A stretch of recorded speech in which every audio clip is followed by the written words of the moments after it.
நீர் சிறுவனாயிருந்தபோது வழக்கமாக என் கரங்களை பார்ப்பீர். நானும் சூசேப்பரும் நீரே அரசர் என்று நீர் உணர செய்யும்படியாக உமக்கு தரும் எளிய காணிக்கைகளுக்காக அப்படி பார்ப்பீர். என்னை விட்டு நீர் சென்ற பின்னும் உம்மை தேடி நான் வந்தபோது உடனே அதே மாதிரி என் கைகளை பார்த்தீரே. ஒருபோதும் நீர் பேராசையோடு இருந்ததில்லை என் குழந்தாய். அன்பை மட்டுமே நீர் தேடினீர், அதுவே உமக்கு உணவாயிருந்தது. எங்கள் கவனிப்புகளில் நீர் அதை கண்டடைந்தீர். இப்போதும் கூட என் பரிதாபத்திற்குரிய மகனே, உலகத்தால் இவ்வளவு குறைவாக நேசிக்கப்பட்டவரே, நீர் அதைத்தான் தேடிக்கொண்டிருந்தீர். இப்போது எதுவும் மீதமில்லை, எல்லாமே நிறைவேறிவிட்டது. இனி மேற்கொண்டு உம் தாய் உமக்காக எதையும் செய்ய மாட்டாள். உமக்கு இனி எதுவும் தேவைப்படாது. இப்போது நீர் தனியாயிருக்கிறீர், நானும் தனியாயிருக்கிறேன். ஓ, இந்த நாளை காணாத சூசேப்பர் மகிழ்ச்சியானவர்.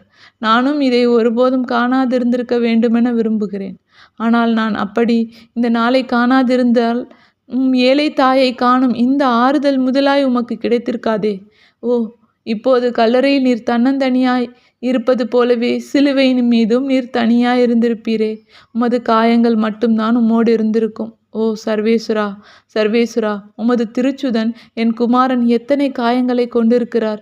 சேசு, நீர் குழந்தையாயிருந்தபோது நீரே உம்மை காயப்படுத்தி கொண்ட ஒவ்வொரு தடவையும் ஏறக்குறைய மயங்கிவிடும் நிலைக்கு சென்ற என்னால் பாடுகளின் காயங்களை எப்படி இன்னும் சாகாமல் பார்க்க முடிந்தது? ஒரு முறை நாசரேத்தில் உள்ள சமையல் தோட்டத்தில் நீர் கீழே விழுந்து நெற்றியில் காயம்பட்டது. ஒரு சில துளிகள் இரத்தம்தான் சிந்தியது. உமது விருத்த சேதன நேரத்தில் உமது இரத்த துளிகளை கண்டபோது நான் சாகப் போவதாக உணர்ந்தேன். மறிக்கிற ஒருத்தியைப் போல நான் நடுங்கி கொண்டிருந்ததால் சூசேப்பர் என்னை தாங்கிக் கொள்ள வேண்டியிருந்தது. அப்போது நாசரேத்தில் நெற்றியில் இருந்த மிகச்சிறு வெட்டுக்காயம் உம்மை கொன்றுவிடுமோ என்று நான் பயந்தேன். எண்ணெயையும் தண்ணீரையும் விட அதிகமாக நான் என் கண்ணீரை கொண்டே அதை ஆற்றினேன். அதிலிருந்து இரத்தம் கசிவது நின்றுவிட்டது என்று காணும் வரை அமைதியடைய என்னால் முடியவில்லை. வேறொரு சமயம் வேலை செய்ய நீர் கற்றுக்கொண்டிருந்தீர். அப்போது ஒரு ரம்பத்தால் உம்மை காயப்படுத்தி கொண்டீர். ஒரு சிறு காயம்தான், ஆனால் அந்த ரம்பம் என்னை 2 துண்டுகளாக வெட்டியதாக நான் உணர்ந்தேன்.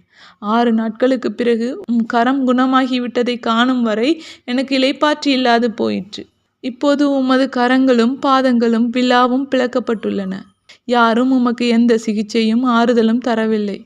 என் குழந்தையில் என்னை அடித்து வீழ்த்தியவரான கடவுளே, என் இதயத்தை பாரும், அதை கவனித்து பாரும். உம்முடையவும் என்னுடையவும் சுதனாகிய அவரது சரீரத்தைப் போலவே அதுவும் புண்களால் மூடப்பட்டிருக்கவில்லையா? அவர் கற்றூனில் கட்டுண்டு அடிக்கப்பட்ட போது கசைகள் ஆலங்கட்டிகளைப் போல என் மீது இறங்கி வந்தன. அன்புக்கும் தூரம் என்பதேது?